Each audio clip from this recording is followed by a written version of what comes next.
Thank you, thank you. Yeah, this should be a change of pace. I want to talk to you tonight about an idea, concept, the economic surplus. Now, I know for a lot of you out there, any economics is a surplus. So, what do I mean? The economic surplus this is higher math. The surplus is equal to the pile of stuff, the whole pile of stuff we can produce.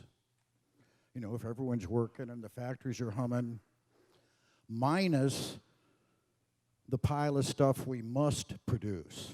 The food, the clothing, the shelter, the societal minimums. And the difference, the difference between the big pile of stuff we can produce and hopefully a somewhat smaller pile of stuff we must produce equals the surplus. And the point is this, it's only the surplus we have much choice about. Food, clothing, shelter, got to do it, no choice. The surplus, you can decide, a society can decide what form it should take.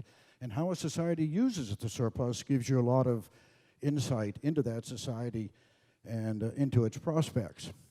So, in the next 4 minutes, let's take a quick trip through human history. How did the Stone Age people use the surplus? The hunters and gatherers, people living at the level of subsistence. How did they use the surplus? Well, that's a trick question. If you're living at subsistence, there is no surplus. Did you see any surplus here? The only surplus moving along. The ancient world, the Egyptians, the Greeks, the Romans, the Incas, the Aztecs, how did they use the surplus? Well, the first thing I think of anyway, they used the surplus to build gravestones, grave markers. These aren't temples, they're grave markers. They wanted to leave a permanent marker, and they did a pretty good job of that. They also did build a lot of temples. This is the Temple of Bel in Syria, destroyed last fall by ISIS.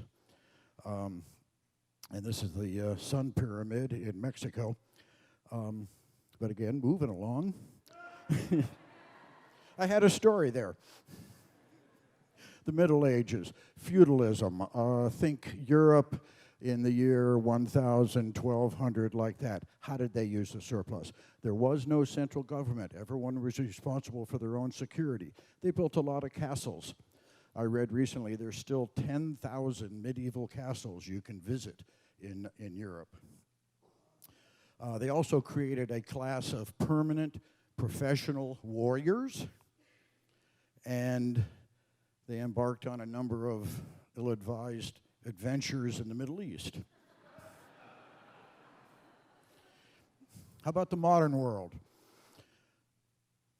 For the first time in history, the economic surplus was used economically. It got plowed back into the economy. What do you think? You think of factories, assembly lines, steel mills. We use the output from the steel mills to build more steel mills. Government got involved. They built a number of amazing public works projects. This is Hoover Dam, without which Los Angeles is impossible. And the interstate highway system, without which you can't get to grandma's at Thanksgiving. How about today? How do we, in the modern world, use the surplus? Well, I think the story is still out on that, but when I look around, I see people buying a lot of designer coffee, designer clothing, designer yachts. Have you gotten the emails encouraging you to rent a private jet for your next vacation? Government gets involved too, building weapon systems nobody wants, and getting involved in a number of ill-advised adventures in the Middle East.